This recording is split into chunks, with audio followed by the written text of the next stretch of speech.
So this is just going to be a quick update video on our stolen travel trailer. If you watched my video from about a year and a little bit ago, you'll know that our Jayco travel trailer was stolen from my in-laws' lot in Christina Lake, British Columbia. At the time, the police did not come to look at anything. All we did was talk to them on the phone. They gave us a file number. The file number went to our insurance company, which is ICBC here in British Columbia.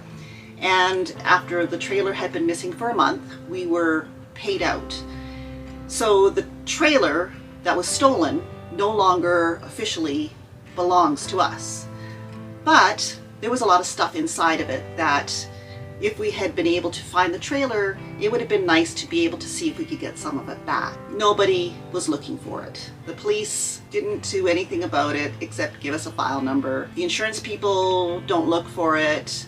Nobody was looking for it except my in-laws. They drove around Christina Lake looking at homeless camps to see if somebody had maybe taken it and was living in it in a homeless camp. There was no sign of it. You can watch my video. It tells you all about how I was feeling and what I was going through after it was stolen. A year and a half later, my in-laws saw some friends of theirs who mentioned and had been meaning to mention for quite some time that they had noticed a travel trailer arriving in a neighbor's driveway around the same time that ours was stolen.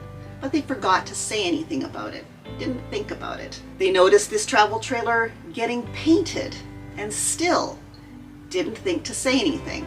Then a year and a half later, they thought, oh, wait a minute, yeah, we've been meaning to tell you that we noticed this trailer arriving in our neighbor's driveway, and the guy who's living in it is the son of the guy who owns the house.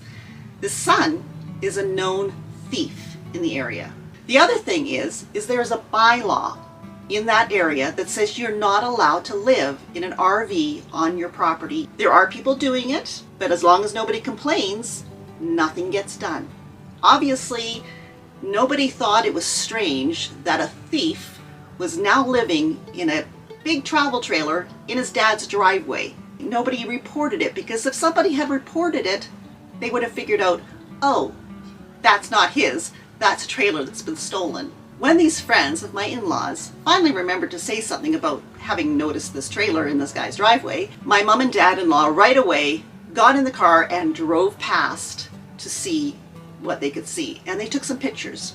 We were up at our cabin in the Yukon, and we couldn't really jump in the car and drive off. It's over 1,000 miles away, so we were kind of stuck. But they went and they took some pictures for us, and from those pictures we could tell it was our trailer. We needed to actually see it in for real to be absolutely positive, but I was so sure it was ours. There were things about it that we just knew that was ours. There was a dent in the back fender, or the little skirt that hangs down below the level of the trailer.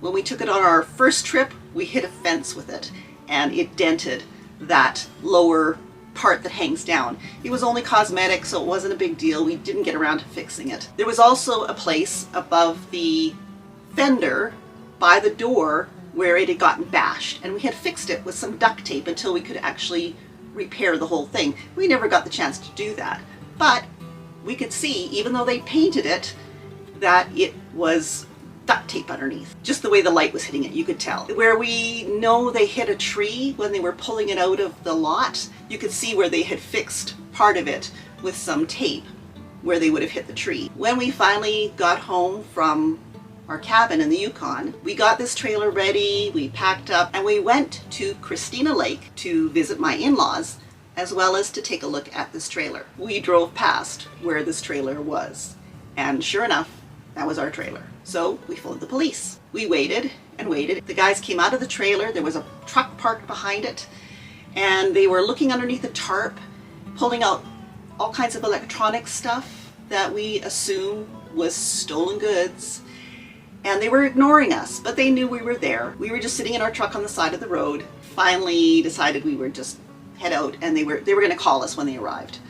So we went back over to my in-laws' place, got a call from the police when my husband was actually out with his dad doing something else, and he went over there and met with the police. And my husband is retired RCMP, so he knows all about these things anyway. He calls me and I come over in our truck, and now we're all standing around at the end of this driveway. And because it's private property, we're not allowed to go on it.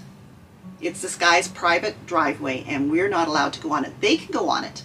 And they have gone over and they have looked at the trailer, they've talked to the guy, and he's now moving all of his stuff out of our trailer. He and his girlfriend had been living in it. I don't know how many other people, if there was anybody else, but him and his girlfriend for sure had been living in our trailer, and they started pulling stuff out, loading it into one of those yard wagons and pulling it off to his dad's house. I don't know how much of that stuff was mine, but I wasn't able to see because a lot of it was in totes and things like that.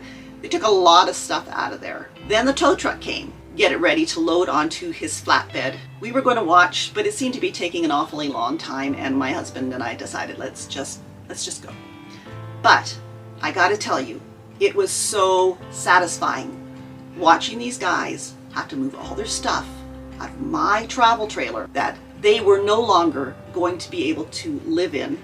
Now they were homeless. That was satisfying. And knowing that it was going to get towed away, that was satisfying.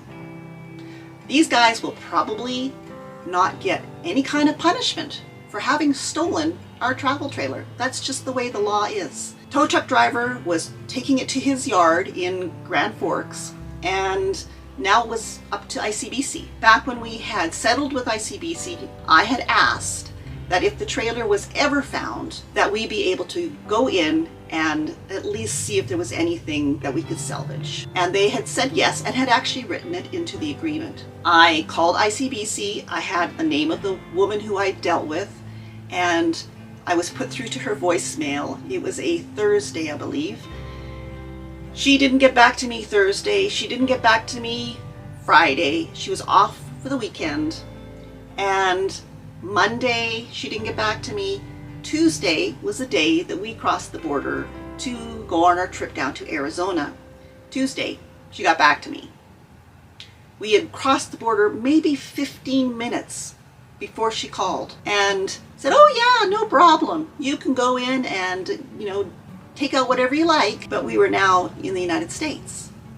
And to be able to cross back into Canada, we had to go and have that COVID test that you no longer have to have. But at that time, you still had to go and pay to have this test done.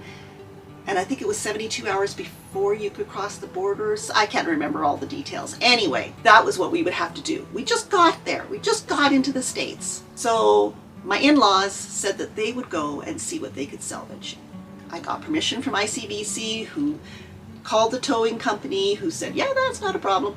And they went in there and they went through all the stuff that was left in there. Most of it was not ours. They were able to salvage our inverter, which was kind of hidden underneath one of the side tables beside the bed. They got out some mixing bowls that my sister had given me as a gift, and they had chickens on them, and they're kind of special to me. I don't know what else they've got, because they just took whatever looked like it would be usable, that wasn't wrecked, that wasn't disgusting and gross, and piled it into their car and took it home to their house for us.